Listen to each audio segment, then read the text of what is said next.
اللہ نے فرمایا اے میرے محبوب، جب میرے بندے تم سے میرے بارے میں پوچھیں نا تو انہیں بتا دینا کہ میں تمہارے بالکل قریب ہوں۔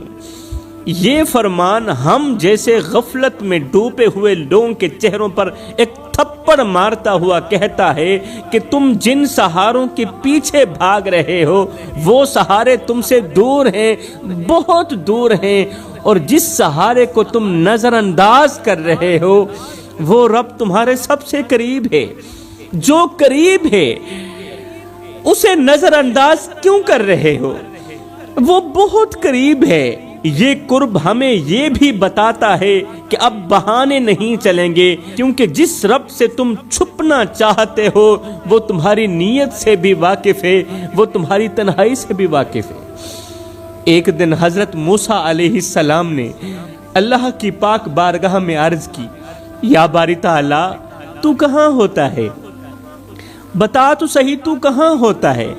میں تجھے تلاش کرتے کرتے کس طرف جاؤں تو مجھے مل جائے گا۔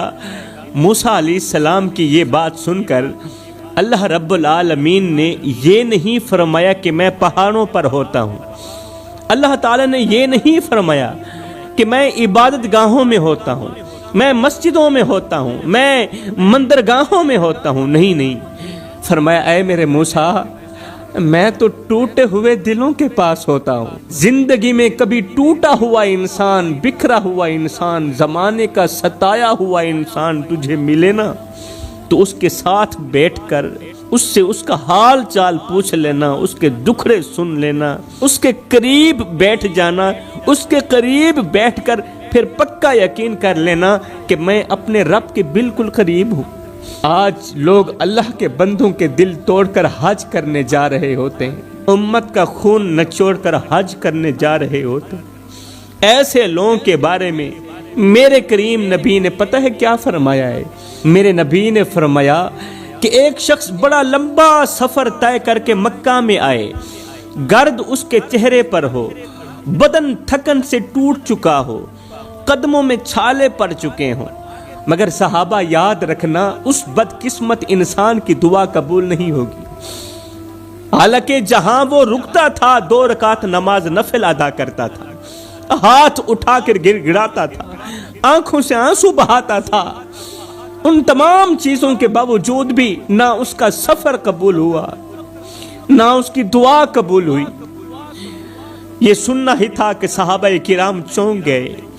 صحابہ کرام نے عرض کی، یا رسول اللہ ایک شخص اتنا لمبا سفر طے کر کے مکہ میں آیا، مدینہ میں آیا، جگہ جگہ نفل پڑھتا رہا، عبادت کرتا رہا، کپڑوں پر گرد ہے، سفر کے دوران بہت سی تکلیفیں برداشت کی ہیں، پھر آخر اس کی دعا قبول کیوں نہ ہوئی؟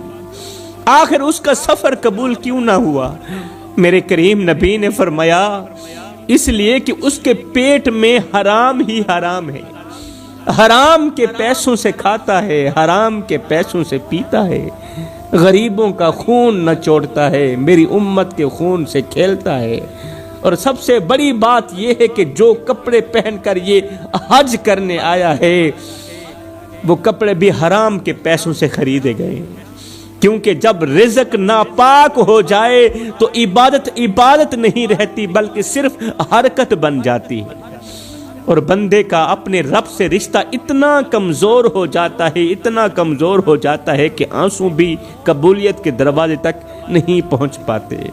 جب مشکلات دروازے توڑ کر اندر آ جائیں، جب مصیبتیں تمہارے آنگن میں ڈیرے ڈال دیں، جب تمہارے اپنے ہی خواب تمہاری آنکھوں کے سامنے راکھ بننے لگیں، جب تمہارے گھر کا دسترخوان ویران ہونے لگے، تو اس وقت میرے رسول کریم صلی اللہ علیہ وسلم کے بتائے ہوئے یہ 5 عمل ضرور کر لینا جو ابھی میں آپ لوگوں کو بتانے والا ہوں۔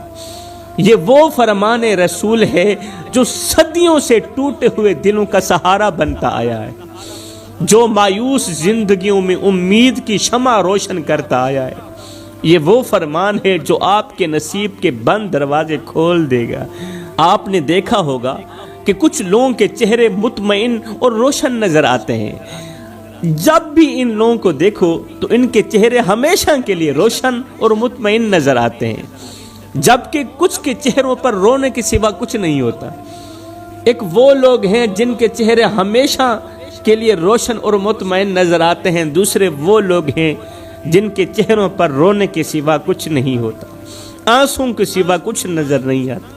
آخر وہ کون سی چیز ہے جو کسی کی تقدیر بدل دیتی ہے اور کسی کو دن بدن زوال کی طرف لے جاتی ہے؟ آخر وہ کون سی چیز ہے جو کسی کو ہمیشہ کے لیے مسکراتا ہوا رکھتی ہے اور کسی کو ہمیشہ کے لیے رلا دیتی ہے؟ یہ دنیا ایک آزمائش ہے اور ہر انسان کسی نہ کسی امتحان سے گزر رہا ہے۔ کوئی مال و دولت کے پیچھے بھاگ رہا ہے تو کوئی زیادہ مال ہونے کی وجہ سے بہت زیادہ پریشان ہے، کہتا ہے میرے پاس بہت زیادہ مال ہو چکا ہے۔ حضرت سیدنا عمر فاروق رضی اللہ تعالی عنہ نے عرض کی تھی، یا رسول اللہ آپ دعا کریں نا، مال بہت زیادہ ہو گیا ہے، یہ مال اللہ تعالیٰ اب ہلکا ہی کر دے۔ میرے رسول کریم صلی اللہ علیہ وسلم نے تھوڑی دیر بعد جواب دیا، عمر تیرا رب کہہ رہا ہے کہ تو میری راہ پہ دینا چھوڑ دے، میں تیری راہ پہ دینا چھوڑ دوں گا۔ سبحان اللہ۔ کوئی زیادہ مال ہونے کی وجہ سے بہت زیادہ پریشان ہے، کوئی عزت کا متلاشی ہے تو کوئی اپنی دعاؤں کی قبولیت کے لیے بے چین ہے، کہتا ہے میری دعا قبول نہیں ہوتی، دن رات روتا ہوں، سجدے کرتا ہوں، پیشانی رگڑتا ہوں مٹی پر زمین پر، پھر بھی دعا قبول نہیں ہوتی، دل بے چین رہتا ہے۔ کوئی عزت کا متلاشی ہے تو کوئی اپنی دعاؤں کی قبولیت کے لیے بہت زیادہ پریشان ہے۔ لیکن غور کرنے والی بات ہے، ہر راستہ ایک ہی مقام پر جا کر رکتا ہے اور وہ مقام ہے اللہ کی رضا۔ ہر بندہ اللہ کو راضی کرنا چاہتا ہے۔ آپ نے کبھی کوئی پھول تو دیکھا ہوگا، وہ روشنی پاتے ہی کھل اٹھتا ہے، اس کی جان میں جان آ جاتی ہے، وہ خوشبو بکھیرنے لگتا ہے۔ جب اس کی جان میں جان آتی ہے، جب وہ کھلتا ہے تو پھر وہ اپنی خوشبو بھی بکھیرنے لگتا ہے اور ہر طرف اپنے حسن کا احساس دلاتا ہے۔ لیکن جب اسے پانی اور روشنی سے محروم کر دیا جاتا ہے، روشنی نہیں دی جاتی، پانی نہیں دیا جاتا، تو وہ پھر مرجھا جاتا ہے، پھر اس کی خوشبو ختم ہو جاتی ہے۔ فرمایا بالکل اسی طرح وہ دل جو اللہ کی رحمتوں سے جڑا ہوتا ہے وہ ہمیشہ کھلا کھلا رہتا ہے۔ جو اللہ کے بالکل قریب ہوتا ہے نا، جو اللہ کی یاد میں ہر وقت مصروف رہتا ہے، وہ دل ہمیشہ کے لیے کھلا کھلا رہتا ہے، مطمئن رہتا ہے، کیونکہ وہ اللہ کی رحمتوں سے جڑا ہوا ہوتا ہے۔ اور جو دل اللہ سے دور ہو جاتا ہے پھر وہ ویران ہو جاتا ہے، پھر وہ بے سکون ہو جاتا ہے۔ زندگی کی دوڑ میں ہم اکثر بھول جاتے ہیں کہ اصل کامیابی کیا ہے۔ آج دولت کمانے والے بے سکون نظر آ رہے ہیں، شہرت کے طلبگار پریشان اور بڑے بڑے محلوں میں رہنے والے تنہائی کا شکار ہیں۔ آخر ایسا کیوں؟ کیونکہ وہ وہی غلطی کر رہے ہیں جو سورج کی روشنی کے بغیر